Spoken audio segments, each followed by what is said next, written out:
हाँ तो गाइज़ हमारे पिछले फॉर्म के वीडियो में एक नाम आया था ड्रॉप डाउन लिस्ट का। तो इस वीडियो का टॉपिक है ड्रॉप डाउन लिस्ट। और ड्रॉप डाउन लिस्ट जाने के लिए हम न्यू प्रोग्राम पेज बना लेते हैं और फिर सेव करते हैं 04_ drop down list .st।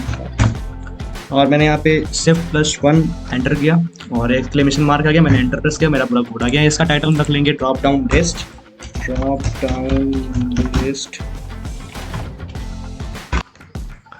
Okay guys, तो हमने अपना प्रोग्राम को रन कर लिया है। और सबसे पहले देखेंगे कि ड्रॉप डाउन लिस्ट होती क्या है। ड्रॉप डाउन लिस्ट वो लिस्ट होती है जिसमें बहुत सारे ऑप्शंस होते हैं और उनमें से हमको सेलेक्ट करना होता है। तो ड्रॉप डाउन लिस्ट बनाने के लिए सबसे पहले हम लिखते हैं सेलेक्ट और सेलेक्ट की क्लोजिंग करते हैं। सेलेक्ट की क्लोजिंग के अंदर अभी हमारी ड्रॉप डाउन लिस्ट हो गई। मैंने इसको कंट्रोल से सेव किया और इधर आप देख पा रहे होंगे कि एक आइकन बन के आ गया।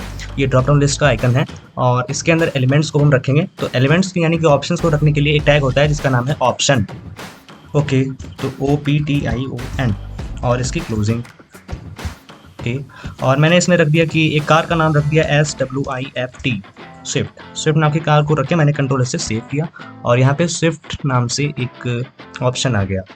By the way, drop down list जो होती है ये इसमें से किसी एक एलिमेंट को मैं सेलेक्ट करने के लिए यूज़ की जाती है। जैसे आप किसी स्टेट में रहते हो तो अगर आप कोई फॉर्म फिलअप कर रहे हो तो उसमें स्टेट से रिलेटेड एक डिस्ट्रिक्ट का ऑप्शन आता है जिसमें सारे ऑप्शंस होते हैं। तो उसमें से हमें अपने डिस्ट्रिक्ट को सेलेक्ट करना होता है, तो वो ड्रॉप डाउन लिस्ट होती है।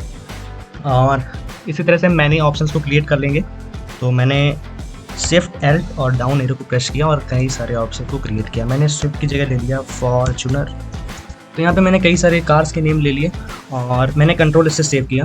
तो यहाँ पे इस ड्रॉप डाउन लिस्ट में कई सारे कार के ऑप्शंस आ गए जो कि हमने दे रखे। यहाँ पे डिफ़ॉल्ट स्विफ्ट शो हो रहा है क्योंकि वो सबसे पहले है। हम चाहते हैं हमारी पंच जो हमने कार का ऑप्शन लिया है ये सबसे लास्ट से एक पहले है, लेकिन हम चाहते हैं कि डिफ़ॉल्ट सेव हो। और तो इसके लिए हम ऑप्शंस की ओपनिंग टैग में आएंगे और स्पेस दे के इसमें लिखेंगे सेलेक्टेड। इतना लिखने के बाद कंट्रोल से सेव करेंगे और हमने देखा कि स्विफ्ट की जगह पे पंच हो गया। यानी कि जिस भी ऑप्शन में हम सेलेक्टेड कीवर्ड को रखेंगे उस ऑप्शन की वैल्यू हमेशा डिफ़ॉल्ट हो जाएगी। और अगर इस पे जाके यूज़र कुछ भी सेव करता है तो देन उसकी वैल्यू को चेंज किया जा सकता है। यानी कि अगर नहीं करता है तो वो पंच ही सेलेक्ट रहेगा। एंड देन इसमें एक ऑप्शन होता है जो कि होता है डिसेबल्ड। तो मैंने बोलेरो में आया और ऑप्शन के अंदर आया, ऑप्शन की ओपनिंग टैग के अंदर आया और मैंने डिसेबल्ड इसमें लिख दिया। डिसेबल्ड का मतलब ये होता है कि जिस भी ऑप्शन में डिसेबल्ड कीवर्ड हम रख देंगे ना तो वो ऑप्शन डिसेबल हो जाएगा, उसे यूज़र सेलेक्ट नहीं कर पाएगा। मैंने कंट्रोल से सेव किया और मैं गया तो मैंने देखा कि बोलेरो ये ट्रांसपेरेंट हो गया है और मैं इस पर क्लिक कर रहा हूँ तो ये सेलेक्ट नहीं हो रहा है, इसलिए ये डिसेबल्ड हो गया है। और सेलेक्ट ऑप्शन पे आके एक टैग होता है रिक्वायर्ड। बाय द वे, जो ये रिक्वायर्ड ऑप्शन होता है तो ये रिक्वायर्ड ऑप्शन इसलिए होता है कि अगर कोई यूज़र हमारे फॉर्म पे आता है तो बिना हमारी ड्रॉप डाउन लिस्ट के कोई ऑप्शन को सेलेक्ट किए बिना सबमिट करता है या उससे जाता है तो हमको एक एरर मिल जाती है और हमारा फॉर्म को सबमिट नहीं होता है। इसलिए रिक्वायर्ड मतलब कि वो रिक्वायर है, इसीलिए ये रिक्वायर्ड का यूज़ किया जाता है। और अगर हम अपनी इस ड्रॉप डाउन लिस्ट के सेलेक्ट ऑप्शन में रिक्वायर्ड का यूज़ कर लेंगे तो यूज़र बिना इसको सेलेक्ट किए हमारे फॉर्म से आगे नहीं बढ़ पाएगा। तो मैंने इसमें रिक्वायर्ड को यूज़ कर लिया, यानी कि यूज़र अब इसको सेलेक्ट करना ही करना है। देन हमारा आता है इसमें ऑप्शंस के अंदर वैल्यू टैग।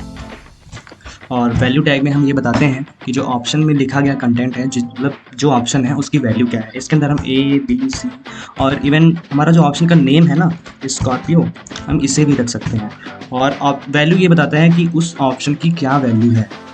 इसके अंदर भी एक नेम टैग होता है, हालांकि इसके बारे में हम बाद में भी डिस्कस करेंगे, ब्रीफ में डिस्कस करेंगे। NAME और नेम का मतलब ये होता है कि डेटाबेस कैसे जानेगा कि ये जो हमारी ड्रॉप डाउन लिस्ट है इसको कैसे उसको पकड़ेगा।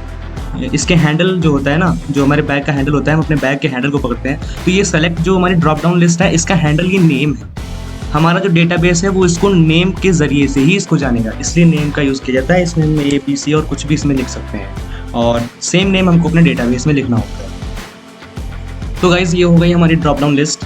और अगर आप इसमें बेहतर तरीके से और अच्छे तरीके से जानना चाहते हैं तो मैं आपको प्रेफर करूँगा कि आप इसके 10-15 प्रोग्राम्स बनाएं और सभी में आप अपने थोड़ा सा खेलिए इसके साथ में कि डिसेबल्ड लगा दिया, सेलेक्टर लगा दिया, फिर डिसेबल्ड कर दिया। तो इसमें आपको अच्छी तरह से ये पता चलता रहेगा कि हम कर क्या रहे हैं और आपको बहुत अच्छी तरह से समझ भी आएगा। तो कैसी लगती हैं आपको मेरी वीडियोस? अगर आपको मेरी वीडियोस इन्फॉर्मेटिव लगती हैं तो वीडियोस को लाइक करें, वीडियोस को शेयर करें।